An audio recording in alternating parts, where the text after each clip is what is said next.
Life Audio. Hello and welcome to the Praying Christian Women podcast. I am Alana here with Jaime. How are you doing? Doing great. How are you? Good. I am very excited. We are taking a short break from witches and doing a complete 180-degree turn. We're going to Broadway, which everybody knows if you've listened for a little bit at least. I always will go back to Broadway eventually.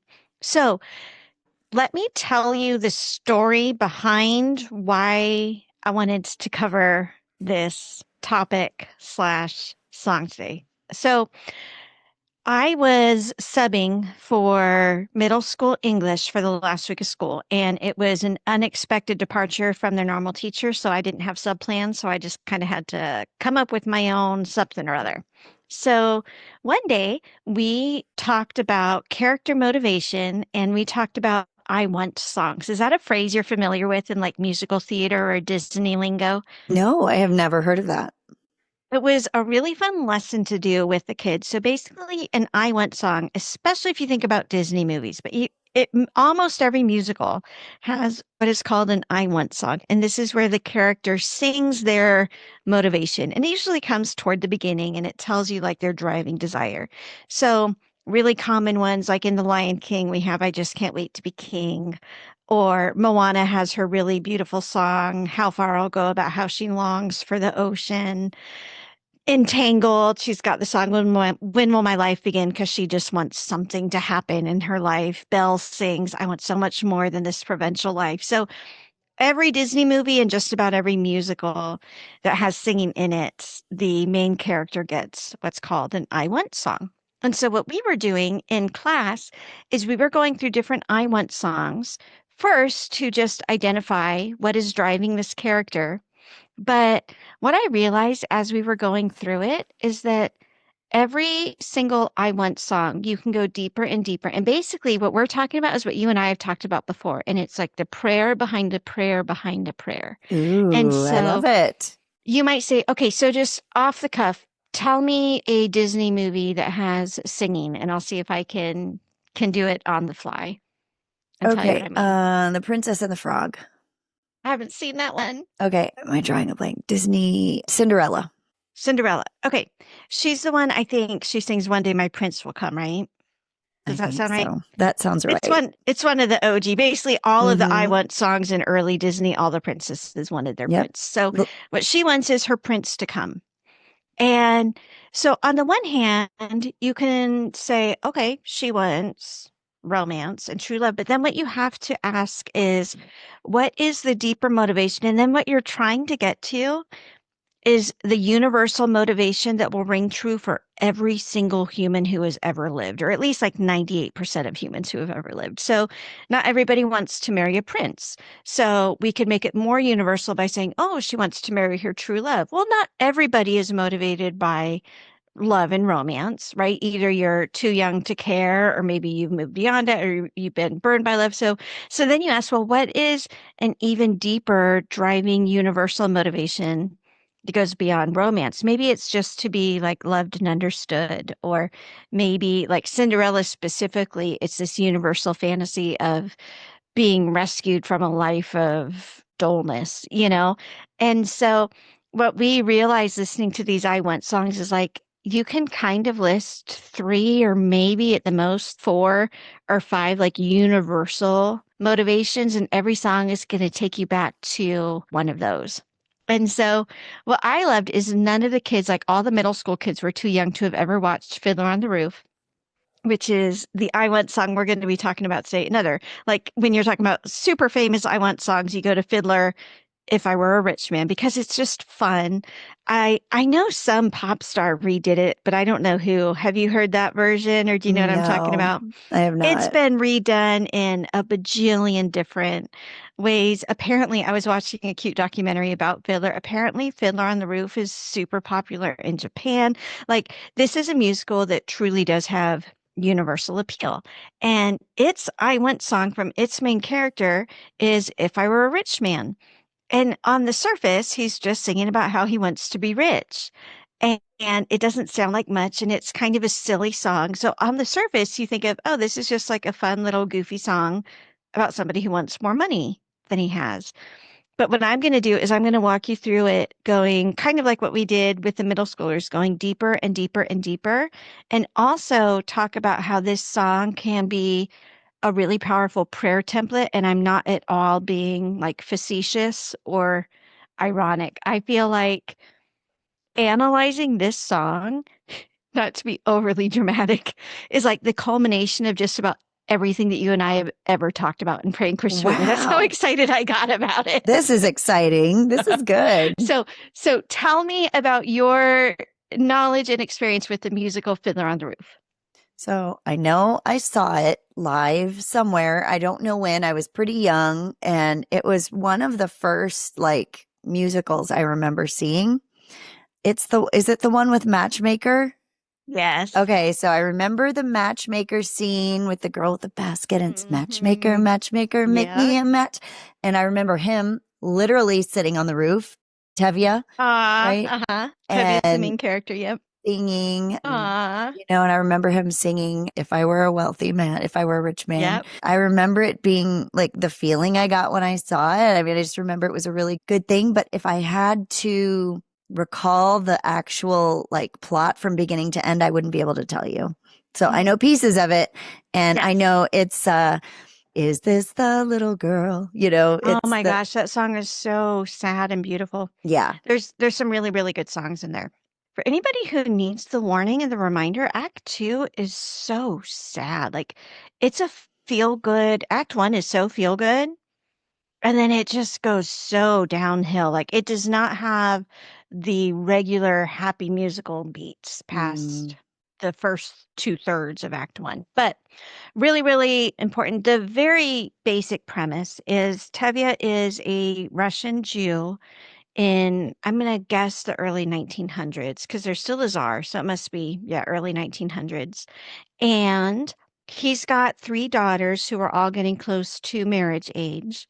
And each of them chooses a husband, and each of their husband choices gets progressively farther from the tradition. So the first daughter, she just chooses a poor tailor, and it's revolutionary because they chose each other and didn't go through the matchmaker. The second one chooses a like Bolshevik revolutionist and, an outsider from Ukraine.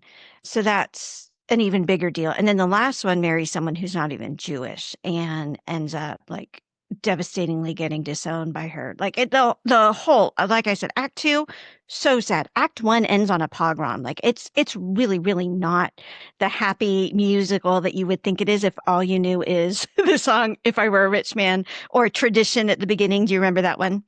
yes. So that's the basic premise. And it's this man in his traditional ways coming or trying to come to terms with the fact that his daughters are all becoming progressively more removed from that. Like if I were going to write a modern day Fiddler on the Roof for an evangelical Christian family, it would be the first child like lives with their fiance before they're married and the parents have to deal with that. And then the second child marries like somebody from a pretty different denomination, right? Like going from, Like I don't want to Protestant, name denominations, but you know what I mean? like Like Protestant Catholic, or something like that. like Yeah. within Protestant is Yes, yeah. exactly. But like denominations that don't play well, but still fall under But the Christian believe in umbrella. Jesus, right? And then the last one like marries an atheist and like disowns the church. Like that's the progression that Tevye is going through as he's watching his daughters at this specific point in history. Right in the middle of Act One, we get this beautifully happy If I Were a Rich Man song, which again, on the surface sounds like a funny man singing about wanting to be wealthy.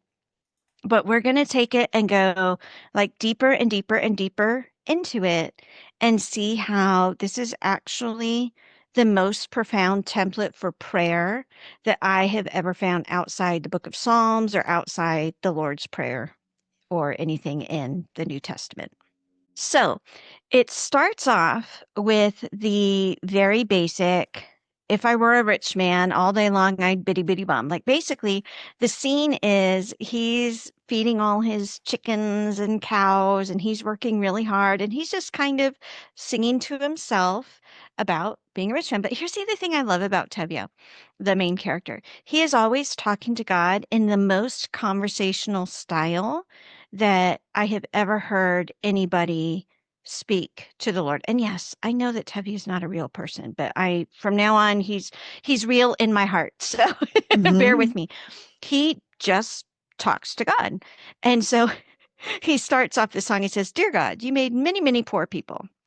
I realize, of course, that it's no shame to be poor, but it's no great honor either. So, what would have been so terrible if I had a small fortune?" And throughout the entire show, we see him just having these kinds of conversations with God. Something pops into his mind and he says it to the Lord. And so, I just like that aspect about Tevye, about being more conversational in prayer than most of us feel the freedom to be. But I want to go specifically into if I were a rich man, because most of us would have lots of gut checks and qualms and icky feelings about our very first prayer of the day being, God, I really want to have more money. And I am probably going to say, rightly so, like that truly shouldn't be the driving factor for any of us. Like there is enough in the book of Proverbs alone to lead us to understand that money is not the most important thing in the world. And the love of money can lead to all kinds of terrible things. I love my grandma's quote about money. I think I told you this. She said it to me just in the past couple years. She says, "Money isn't everything, but sometimes it sure can help." And she was talking about it in the context of having long-term disability insurance because she Yeah. wasn't sure if eventually she was going to need it. But she Mhm. knew that if she did need it, that she would probably be taken care of. And so it's like, I know money isn't everything, but it can help sometimes. Yeah. So, is it a sin to pray for more money? Let's start there. My knee jerk reaction, having not thought through all of the theological and, Uh-huh. whatever, I would say no. Number one, if you're thinking it and prayer is a conversation, I don't see why you wouldn't say it in the presence of God. If you're Yeah. thinking to yourself, and Jesus says, give us this day our daily bread, Mm-hmm. which can translate to, if you don't have money for your daily bread, then why would you not pray that God would provide that? Um, Mm-hmm. Even if it's just a want and not a need, if Mm-hmm. it's, I sure could use a cushion so that I'm not so anxious all the time. And so I feel like I could be more present for my family or whatever. Um, Mm-hmm. Oh, you mean like a financial cushion? I was picturing that you wanted to buy yourself a little throw pillow so that you didn't feel so anxious. Filled with And I'm like, what money. kind Yeah. I'm like, what kind of throw pillow is this? And where do I get one? Okay, Okay. This will got it. be another one of our praying Christian women trademarked and patented. Yes. It's the pillow, that anti-anxiety pillow. No, a cushion, a cushion of money, like more money, Financial that would cushion. financial Mm-hmm. cushion, Mm-hmm. just like not paycheck to paycheck that we have, Breathing whatever. space. So Mm-hmm. I still see no problem with bringing that to God. And I think if, in James, it says, you ask and you do not receive because you ask with impure motives, with selfish Mm-hmm. motives that you could Mm-hmm. spend, frivolously. So I don't see why we shouldn't at least bring our desires to God, if for no other reason than to put it under the authority of truth and say, God, this is how I'm feeling. This is what I want. And maybe to even just be like, if this isn't serving me well, to be focused on this, then help change my heart. Mm-hmm. I feel like there can be different motives at the core of asking for more money. Absolutely. Yeah. And so you have to look at that too. Like, are you asking for more money so that you can be more generous or help someone or help your family Mm-hmm. to achieve something that is important to them or to you? Mm-hmm. And then on the other hand, you could be manipulative in your prayers about money and say, like, oh, well, Dave Ramsey says that I'm going to, get money. Like his whole shtick is you get so you can give. And Mm-hmm. I think that's great. But I could see myself convincing myself Mm-hmm. that it's fine to amass lots of resources and just so I can give and then end up giving, maybe a lot, but Yeah. still saving and getting. And I think it's where do you put your security? Is your Yes. security coming from that money? Or, Mhm. you could look at give us this day our daily bread as give us just what we need right now so that we don't Yeah. get too dependent on money for security and Mm-hmm. we remember from whom our help comes. Yeah. So I basically just threw a bunch of spaghetti at the wall and you guys can decide I what you loved think. all of your spaghetti. It was delicious. Yum. So when Tevye says, even at the beginning, I realize it's no shame to be poor, but it's no great honor either. It reminds me of what Paul says. He says, I have learned the secret of being content in any and every situation, whether well fed or hungry. So it's no great sin to be poor. It's no great shame to be poor. It's no great sin to be rich. It's no great shame to be rich. It is what it is. And so, I love Tevye's reminder that like money is money. Like it doesn't have to be more loaded than that, right? But No pun we intended. attach. Oh, I'm like, what did I pun? Yes. But we attach so much to it. And I think some of that is because we get mixed messages in the Christian community. We get messages of you can only have a certain amount of money because it says, give us this day our daily bread. It doesn't say, give us this day Right. our retirement bread. But we also get, we are generous so that God will be generous to us. And then we also get, it's more virtuous to be poor because Jesus was poor. Like we get a lot of mixed messages. And then all of that gets tied up in the American dream and in, like there is so much corporateness that is part of Western churches today. And you can't weed that out. It is, in the same way that like you go to church and you breathe oxygen because oxygen is in the air. It's like you go to church and you breathe corporate capitalistic ideas because that's the society that at least you and I are in and a lot of our listeners are in. Like so it's just there. And so I think that's one of the takeaways we get from Tevye. Like he's praying about money because money is on his mind. And that's literally all that it has to be. So I loved what you said. Is like, is it wrong for money to be the primary thing you want in life? It probably is. But it's probably just as bad, and it's definitely no better to have money be your primary motivation and then go to God and pretend like it's not. Mm-hmm. And so, what is so refreshing and beautiful about Tevye in the entire musical, but especially in the song, is like there's no pretense, right? Mm-hmm. He wants money, and so he's not ashamed to come to God and say, "I want money." And let's be honest here, like Tevye is not wrong to want more than he has. Like Mm-hmm. he is a poor dairy farmer with a crippled horse and can't make his deliveries. And he's got five daughters to feed and find dowries for. Like, he literally does not have as much as he needs to have what he needs. Right. I Yeah. know that was redundant and I kind of did that deliberately. And here's something I think, especially for women and moms, we have such an innate drive to make sure that our families are provided for. Yeah. Like that is a core need of ours to make sure that our families feel safe and secure.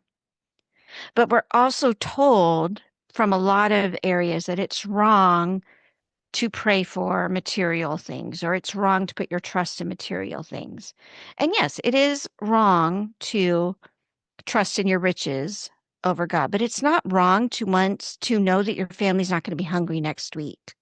It's not wrong to want to know that you can afford to get your child shoes for the school year. And so I want to talk specifically to the mom or the grandma or whoever's listening who is so caught up in that fear that you are shaming yourself for not having what you need and then feeling bad that you're praying about not having the things that you need. As women, we need to know that our loved ones are taken care of. That doesn't mean that we need every single thing in the world, But if your child needs shoes for school and you do not know where money for their shoes for school is going to come from, it is not wrong for you to feel that in the core of your gut. If you look in the fridge and you are concerned because you just don't have enough nutritious stuff to give yourself and your family, you are not being sinful for worrying about that. Or if you're looking at your bank account and you don't know how things are going to get taken care of, it is not wrong for you to recognize that you are in hard financial times and this is a hard economy. And so I hope that this is sinking in. Like as women, this is not something to be ashamed of. This is something to celebrate because we were designed to make sure that our loved ones are provided for. And so when that's not happening, we are going to feel that unease. And what I love about Tevye, going back to if I were a rich man, he has no shame coming to God saying, God, I want a small fortune. Okay. He's Yeah. starting with where he is. I'm not going to say that everyone now drop to your knees and pray these magic words and God's going to give you a small fortune or, let's go ahead and make it a big fortune. We're not after that. What we're after is be 100% honest and transparent with God with exactly where you are. And if that means you say, God, I'm terrified that we're not going to be housed next year, you start there. If it's God, I'm really sad that I couldn't go on this luxury vacation that I go on every year, but I'm also feeling guilty for feeling bad about it, you start there. If it's I really, really, really, really, really want to get this promotion because I've worked super hard for it and I really want this addition to my paycheck, you start there. But none of us are going to end where we start in our prayer. And I think that's another message. So let's go to verse 2. He starts with, I want to be a rich man. I don't want to work hard. All day long, I'm going to bitty bitty bum. Okay. That's his surface. That's just, he's starting with exactly where he is. He says, I'd build a big tall house with rooms by the dozen right in the middle of the town, a fine tin roof with real wooden floors below. There would be one long staircase just going up and one even longer coming down, and one more leading nowhere, just for show. Okay. On the surface, we see a man with very frivolous wants and desires. And so now I'm going to have you do what I did with the middle schoolers, not to be condescending to you, but just because it was a really cool exercise. How far can you take this? Because not all of us want a house with one staircase going up and one going down and one just for show. So how many steps can we get until we hit on a universal desire that 90% or more of us are going to relate to?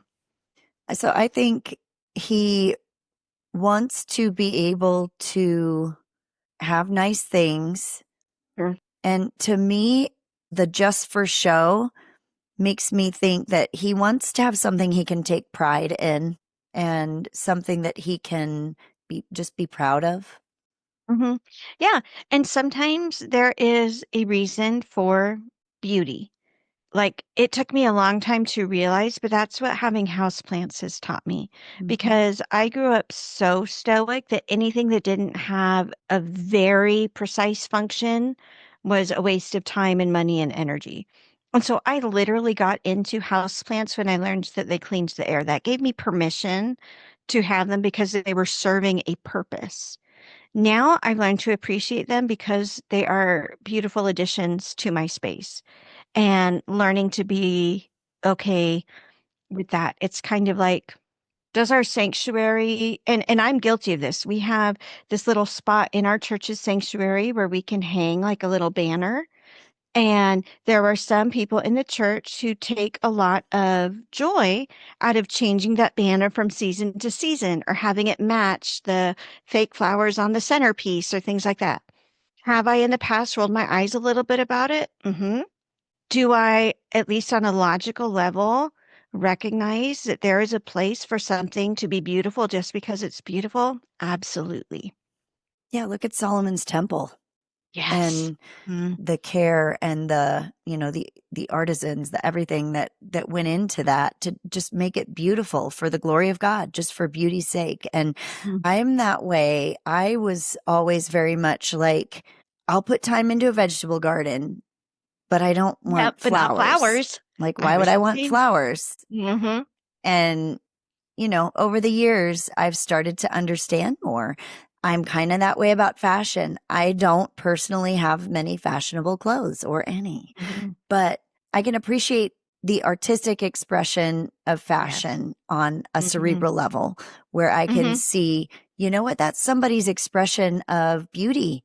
And Yeah. why not? Like, that's Yeah. okay. And I used to be Mhm. a little stoic about that. Like, a t-shirt Same. and jeans. Like, mom, why do I have to even like brush my hair? And now my daughter, Mhm. who I've got a hound to brush her hair, I'm like totally getting it back.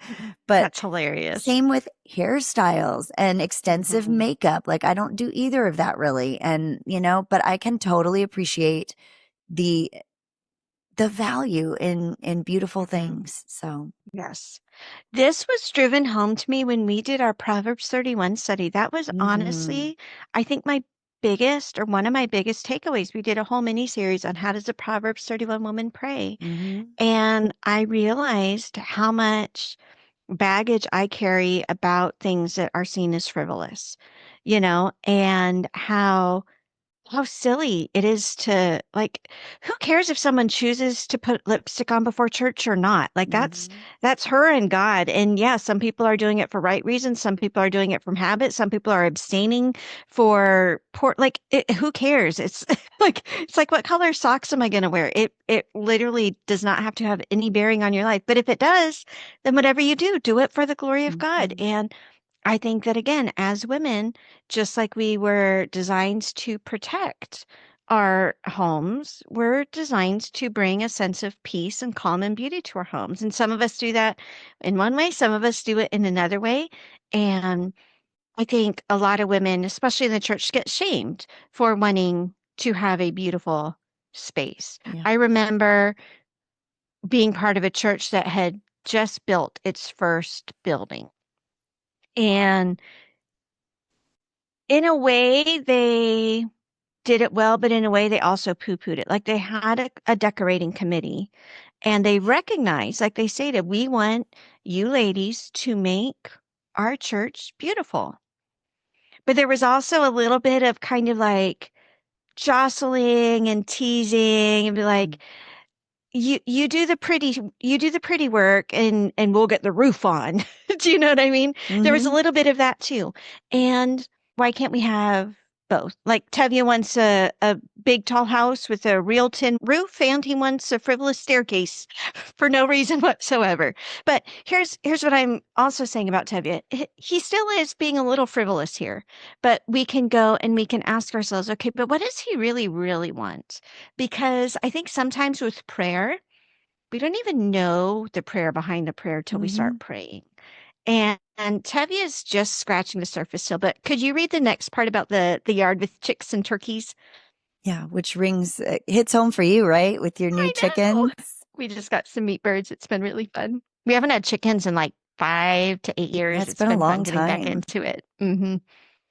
I'd fill my yard with chicks and turkeys and geese and ducks for the town to see and hear, squawking just as noisily as they can, and each loud of the gee, be it gow, be it Oh, ga, be it ga. he makes really weird noises. Okay, I'm not going to do that for you guys. Gee? No, nope, not doing it.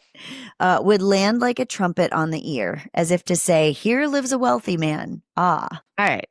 So let's dissect this one. So he wants lots of animals. He wants his farm to be full.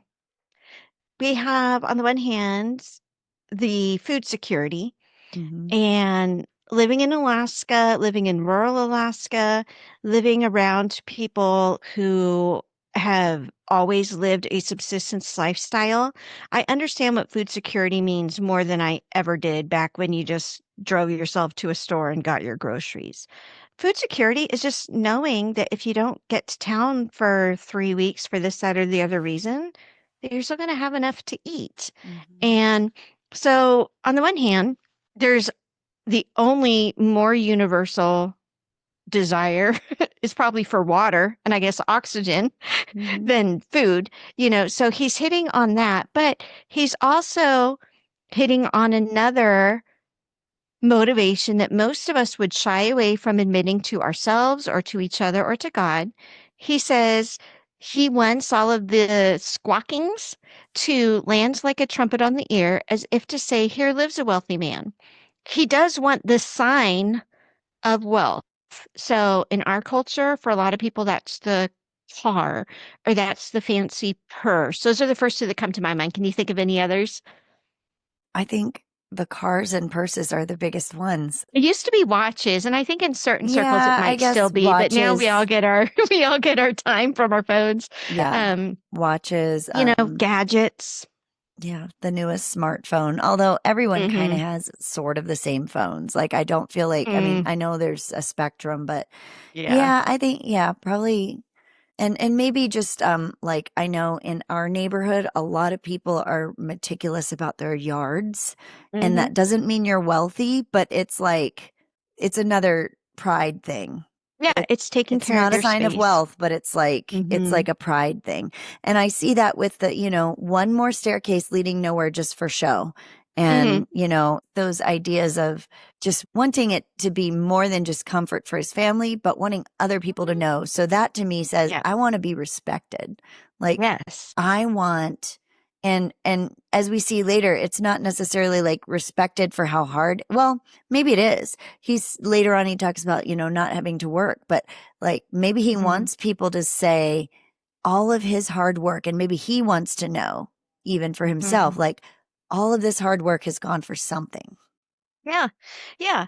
And that's why we've said it before, like there needs to be a word for pride and there needs to be a word for pride. And one of them Mm-hmm. needs to be the thing that we're very quick to run away from, and the other should be something that we can either accept and embrace or at the very least be ambivalent about. Like I'm proud of my children. I'm not worried that God's going to smite me for being proud of my kids, and I hope you aren't either. Like so there are certain scenarios where we understand that pride is supposed to be good. Like if you have a 3-year-old who's just learned how to do something, tricky, maybe they've just learned how to write the first letter of their name or something like you're supposed to feel proud of them and you're supposed to help them to feel proud of themselves. But then somehow it gets so complicated, just like money. It gets so into, well, don't pride is a sin. Well, yes, there is a pride that is a sin. And then there's a pride that is actually a really good thing to have in yourself, like Mm-hmm. taking pride in your lawn.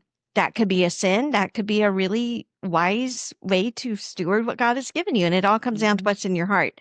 But yeah, so I think here we have Tevye. He definitely is not too stoic sainthood on our litmus test of how pure are his motivations, but he is so honest and he's touching I think he's getting deeper at the very surface. He just didn't want to have to work as hard as he does.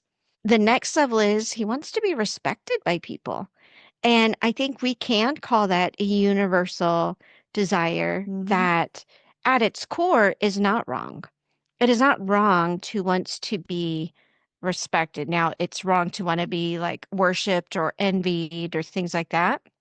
But it's not wrong to want your dignity as a human being to be acknowledged in the same way that you acknowledge the dignity of other human beings, right? There's just sort of a universal human respect that I believe is innate, that if we are not receiving it, we do feel a lack. And Tevye being in a Jewish community where there is persecution and being one of the poorest members of that community, he isn't getting, and he's a very henpecked husband.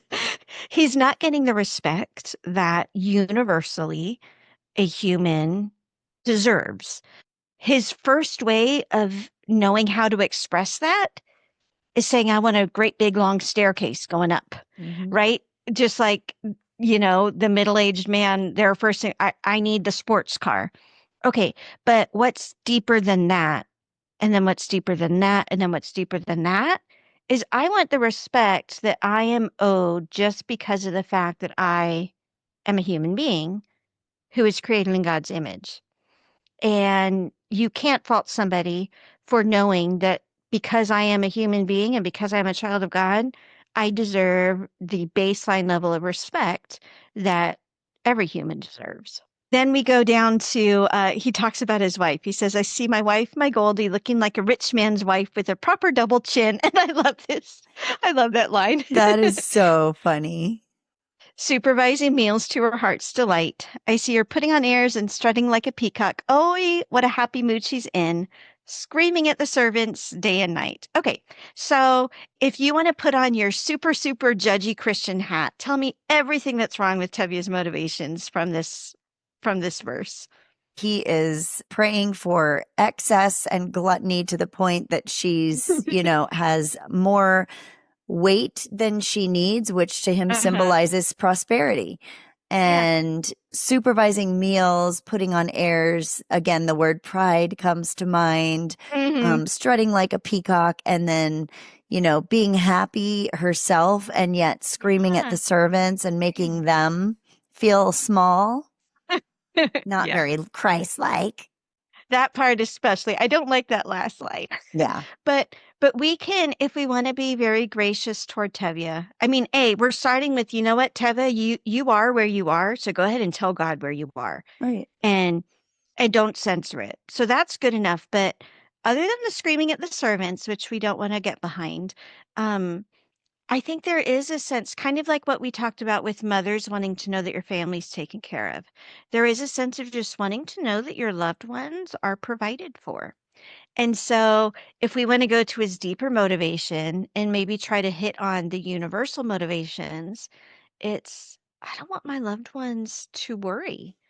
Like I don't know how well you remember Goldie from the musical, but she's a nag and she's a worrywart and she's always hounding him and he loves her to death. And it's actually like it's really, really beautiful and sweet and cute. And he wants her to be happy. And in his mind, what's going to make Goldie happy is being fat and having a lot of servants to yell at. Now, is that truly what's going to make Goldie happy? No.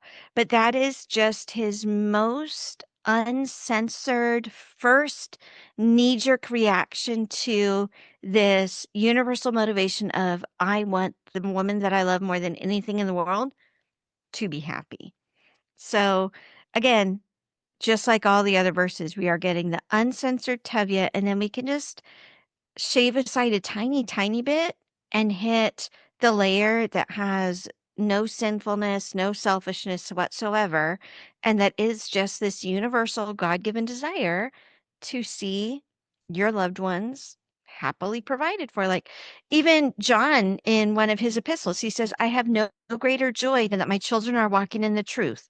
Like, what is going to make you and me more happy as we get older? It's just knowing that our kids are fine and well. Like, if I know that, okay. So here's another thing. I was asking myself, how we're talking about I want songs. Mm-hmm.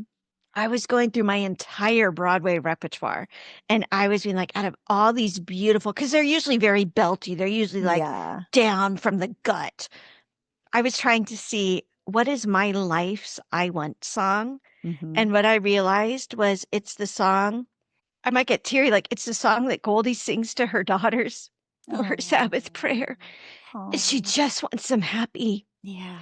and she just wants them to be well taken care of, and Yeah. she just wants them to be okay.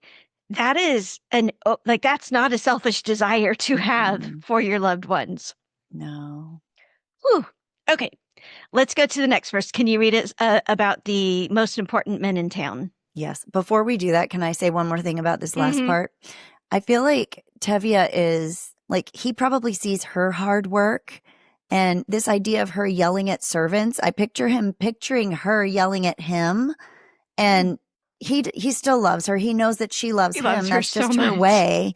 And Yeah. so I feel like maybe it's like her yelling at the servants in kind of just her personality, but she has servants to yell to, so she can Yeah, rest. She can look beautiful. She can exactly. feel good about Mhm. herself. She can, take a load off and just enjoy life for Exactly. a little bit. I think that's kind of the core of that desire Yeah, there, instead of it being, you know, yeah, exactly. whipping the Exactly. servants. But anyway, okay, so we are next. The most important men in town would come to fawn on me.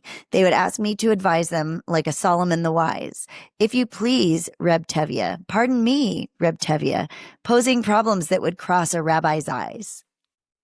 So we're getting even deeper Mm, to the respect. He's gone yeah. from provision to respect. And I'm sure if we were sociologists, we could even like transpose these onto that like Maslow hierarchy or whatever it's called. You know what I mean? Like once your basic needs for food and water and shelter are taken care of, you want that respect, you want that belonging.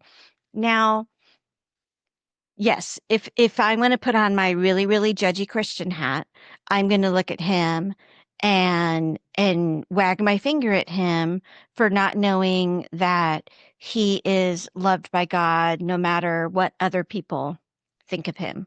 But when I put on my gracious hat and Tevye, you're an everyman hat, I say, yeah, we all want respect. And then you think about his history being a Jew in a region that gets regular pogroms, being one of the poorest in your town, having a wife who nags you incessantly, and you can see this craving for respect is not selfish.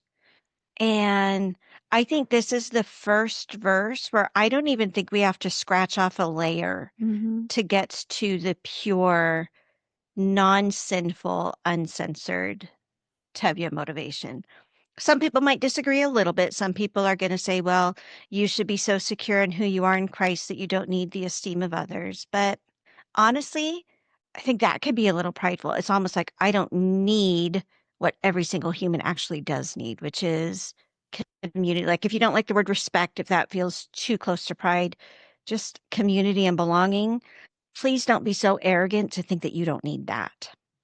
Yeah. And I mean, you could, maybe it's a stretch, but you could take it a layer deeper and say, maybe he wants to contribute in a way that goes beyond just his provision. Like, I want to be Exactly. wise. I want to be able to advise people and Hmm. make a difference on a community level and not Exactly. just, plugging away to just put food on the table. Exactly. He has the heart of a scholar living the life of a really hardworking Mm. farmer who never gets a day off. Wow. And that takes us to the very last verse, which is where we get his complete uncensored. Like, this is the true Tevye. If I were rich, I'd have the time that I lack to sit in the synagogue and pray, and maybe have a seat by the eastern wall. I'd discuss holy Mm. books with the learned men several hours every day, and Wow. that would be the sweetest thing of all. Wow. That is cool. And so, what I love is most of us would force ourselves to start our prayer with that pure motivation. Mm-hmm. We would say, God, please give me money so I can be generous. We wouldn't start with, I really want money so my wife can be fat and so I can have a frivolous staircase. But Tevye starts exactly where he is.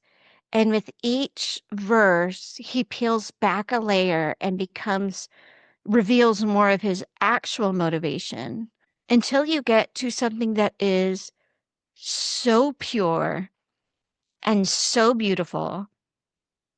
But that's the real, like, this is the prayer behind the prayer. He wants money so that he has time to pray and study the Bible. And Mm-hmm. he says that would be the sweetest gift of all. But to get to that part of his prayer, he started with wanting to not have to work hard. And he started with wanting a wife who's free to yell at his servants and to have a bunch of chickens who are so loud that they're squawking so that the whole town knows that he's rich, you know? And so I love the progression it shows how if you start censored, you're never going to get as real with the Lord as Tevye got. Hmm. If you start with, Dear God, please help me to have more money so that I can be more generous, there's nowhere to go from there.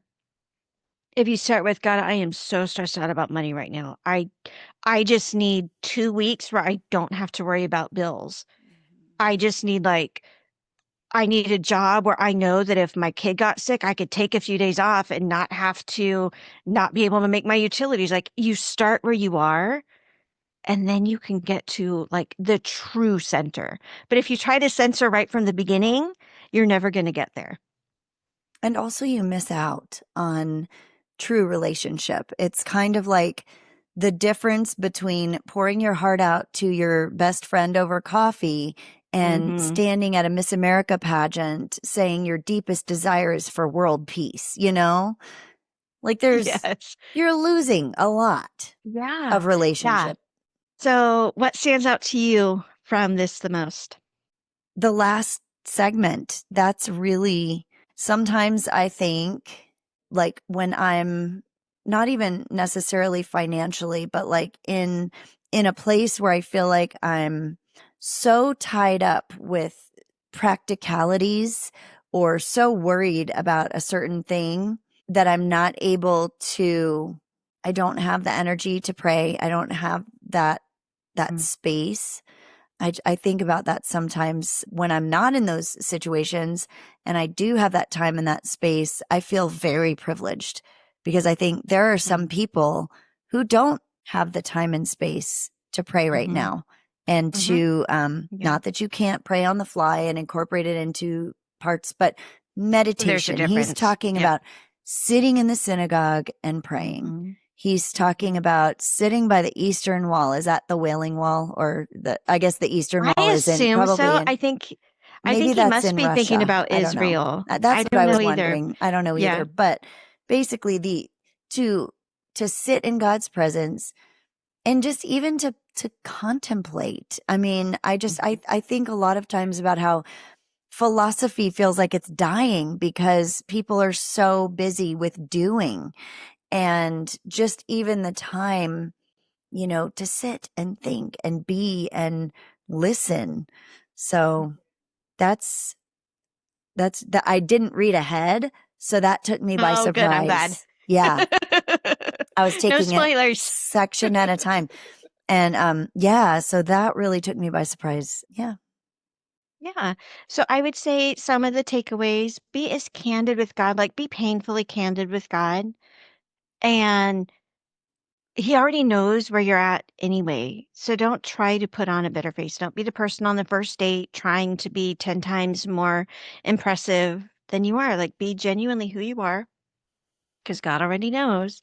And then trust that the more you pray through an issue, the more you're going, like, don't be afraid of praying superficially because God can take what starts as a superficial prayer and reveal some of the deepest desires of your heart.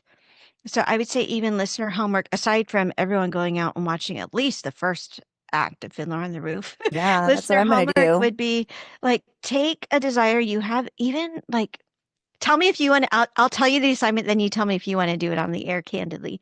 Take a desire that you feel is almost frivolous, like maybe something you'd be a teeny tiny bit embarrassed to admit to, the person wearing that judgy Christian hat. And then ask yourself, what's my desire behind that desire or my prayer behind the prayer? And see if you can strip it away to something that is just as genuine and beautiful as that last verse of If I Were a Rich Man. Okay, I'll be very candid.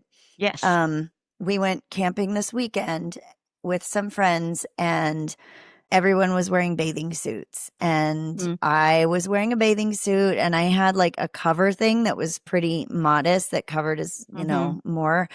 And I was thinking, I just didn't feel comfortable in a bathing suit Mhm. because Mhm. I've put on extra pounds and Mhm. I am so yeah, so my thought was I want to look good in a bathing suit. Huh. And did you So feel guilty for having that thought? Like, did you shame yourself for thinking that? kind of because Because I know a lot of women would. sure, because the first thing that comes to mind is, well, who's it for? Is it for, you trying to impress other people or, but, and also because, I'm not morbidly obese or anything, Mhm. Mhm. but everything has shifted and Yeah. and the core, I would say, like, number one, some of it is superficial. Some of it is just being Start with like the superficial. the What's the very superficial? Let's start there. superficial. I want to look good because Mhm. I guess I want when other people look at me, I Mhm. want them to think that I'm healthy, that I'm not Taking healthy, care of yourself, taking maybe? care of myself. Thank you. Because Mhm. healthy Mhm. isn't the word that I take care of myself. And Okay. maybe I equate being in shape with people perceiving that I'm motivated or like Oh, it's uh that idea of productivity is, productive. Yes. yeah, Yeah. that is somehow like morally superior. Yeah. Yeah. Mhm. And then, a layer below that is, yes, I want to be healthy. I know what it feels like to be in the habit of working out, to be in, to basically be in a place where I feel strong and where I look Mhm. strong. And Mhm. I miss that. I look Yeah. back a little bit and think, yeah, I Mhm. want to look strong. I want to feel strong because I had more energy, because I was able to do Mhm. more things without getting out of breath or without, Mhm. needing help to do Yeah. it. Mhm. Um, so and then there is the health thing too. That's part of it. But I will say, I definitely do. I look at fitness now differently. I know I'm not going to be a Mhm. supermodel in a bathing suit anymore, Mhm. but I want to be healthy and I want my brain to be Yeah. healthy and I want my Yeah. muscles to be strong. I want my bones Mhm. not to atrophy from Yeah. osteoporosis. I Yeah. want, I want to live long and be useful and productive and active and be able to have fun. Yeah. Um, And also what I'm hearing from you, especially knowing your family history, is I'm hearing you not wanting to be somebody that's going to be difficult on your family, right? You yeah, you want to be able to take absolutely. care of yourself. Hmm. You don't want to decay and have to burden your husband or your kids or your best friend slash co-host to come and take care of you, Right? which I'll Seriously. volunteer to do if you ever need it. But yeah, and if you look at it in that sense, there's no shame in that whatsoever. Yeah.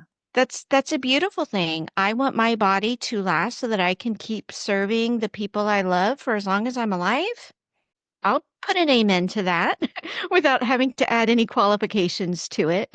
And if you hadn't allowed yourself to start with, I want to feel better in a bathing suit, or even I want to look better in a bathing suit, you would have never gotten to that. And it's very probable that there's even deeper levels that haven't popped out of that yet that you're gonna find even more so. So yeah, that's an exercise that I recommend everybody try specifically for those desires that feel frivolous or something that you're embarrassed to admit or that you think God is going to be mad at you for wanting. And just remember our beautiful friend Tevye. I will close with my one of my I have so many beautiful Fiddler on the Roof memories. It's actually the DVD because this was back in DVDs. Not only that, I had the Fiddler on the Roof vinyl record when I was a kid. That's And it was one impressive. of the only records that I would go downstairs because that's where our record player was, and I would put it on. But we had the DVD. I don't think it was VHS. I think it was DVD. And I woke up with contractions for baby number two. And this was our baby where the labor got really prolonged and difficult, but we didn't know it at the time. I didn't want to wake up my husband because I didn't know if it was the real thing yet. So I sat up watching Fiddler on the Roof, just Oh, counting contractions. It is a beautiful, beautiful show. It means a lot to me. But one, aside from those, another favorite memory of mine is we got to take my niece to see a live stage version of it when she was probably like just 6 or 7, early elementary oh, age. And there's a scene, it's daughter number two who's falling in love with the revolutionary that she's not supposed to fall in love with. And they do this like cute little jig dance. And then they have a moment where they're like their faces are pretty close and they're staring into each other's eyes. And it's like, it's like they're about to kiss before they get interrupted. So they're standing here, pause, their faces, like 2 inches away from each other. And it's, there's probably at least a couple hundred people in the audience. It was a decent sized theater. My, my niece, loud enough for everybody, even the actors to hear, says, uh-oh, because she could follow enough of the story to understand that those two weren't supposed they to end weren't up supposed to be together. together. That is so cute. At least you knew she was paying attention. I know. Very cute. So please go watch Fiddler. Don't bother with the second act if it's too sad for you. Or at least put on the soundtrack. I hope I will not apologize if people get If I Were a Rich Man in your head for the rest of the day. It is fun and catchy, but so much more profound than you think of when you hear it just on its surface. I love that.